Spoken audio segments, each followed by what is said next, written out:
Hey everyone, welcome back. We're going to be talking about product search and that prototype. So like I said before, these prototypes can get pretty complex. We have another complex one over here, and I'll run through how this worked out and how I did it. So I have the home page leading directly to search. So before, in a lot of my wireframes and a lot of my sketches, I was thinking about what happens if search is actually at the top. I didn't like that implementation. I wanted to keep search right at the bottom, make it a little bit more interesting, a little bit more easier for users to reach. So what I'm going to do is I'm going to show you what that looks like very quickly, and I'll break it down. So here we go. We have our containers. Now, if we want to click search, a little bit of lag, but you see that smart animation? Back and forth, beautiful. So what happens here is when I click this button, it's just going to slide in. You can see the animation over here, slides in. We have a 300 millisecond animation, and it's just gonna bring in all these elements that don't match any elements on the other page, but it also brings in the nav. And as you can tell, I've taken care of the nav. I've taken it out of the component structure just so I can actually create a better prototype. I've had to create the active bar and take it out of each individual frame, which is fine for the prototype. When we think about the component, then it makes sense to kind of break that up a little bit more. But over here, we've taken it out just so we can have that sliding animation, which is really slick. So what's gonna happen next is if the user clicks this search, they'll pop up the keyboard, we'll get an active search. And then if they select the back button, we can go back. If they select the keyboard, we're gonna kind of pre-fill for them. So let's take a look at what that looks like. So we have a change, we can go back. If I select any one of these buttons, then we have some new content. And within that new content, we can see music, musicals, music for babies. We have that type pre-fill. If I clear that search, we're going all the way back. So if I go to music, then I'm going to results. So let's hang on there. So what I want to do is, this is the happy flow. We go through the music, we find our results. It's up here. We can clear that and go back if we wanted. We can also press this button. I haven't linked it, but we can if we want to do that. Over here, we have our home button. We can go back. But now we have all the different results.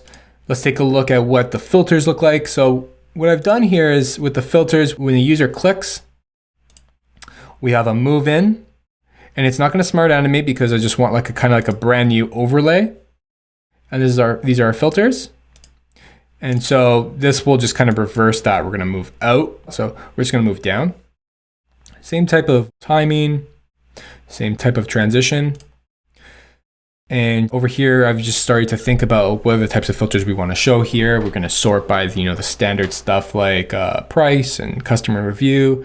We have different categories we can possibly sort by, price range.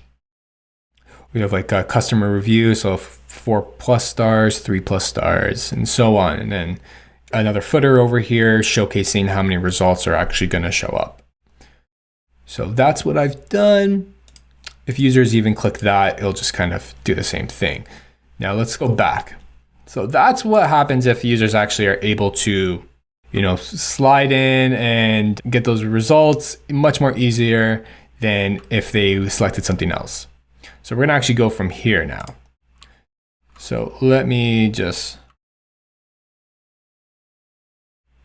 So if a user does click music from here, from maybe suggested searches, they'll go straight to those search results. Same type of animation. In the case where they select sneakers, I want to show a different scenario. So we're going to navigate and we're going to have a dissolve effect. So everything is going to stay the same up here and down here. But we're going to have a nice little dissolve effect showing, oh no, we have no results for your type of search. And I want to make this a little bit more interesting. I want to, have an illustration here. We could actually improve this a little bit more. We can probably suggest a little bit more in terms of searches, but for the sake of the prototype, this is what we've come up with. If the user does click on here, they can go back to, like if they click here to make it active, they can hypothetically type, and then that would bring them back to kind of the MUS, the beginning of music. So let's take a look at what that all looks like. So we're gonna go back. We have our suggested searches. Oh no. Okay. If we clear that, we'll go back there. Let's go check out our suggested searches here. So if we click on here, then we get that caret. We can make that probably a flashing caret if we wanted to. And we'll go back to music. If we search based off of that, we have our music pop in. So our search results, sorry about that. So this is essentially an easy way to kind of showcase what our search will look like. As you can tell, it's easy to get to. Let's remove all these lines. It's very easy to get to in our bottom nav. And then once we do get there, this kind of whole experience is very streamlined. We're trying to get them suggested searches based off of the recommendations right away.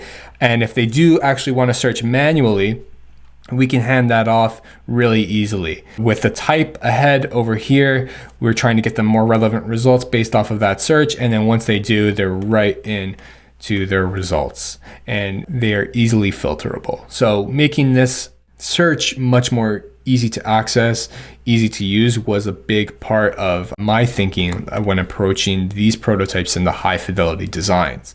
And that is how we prototyped search.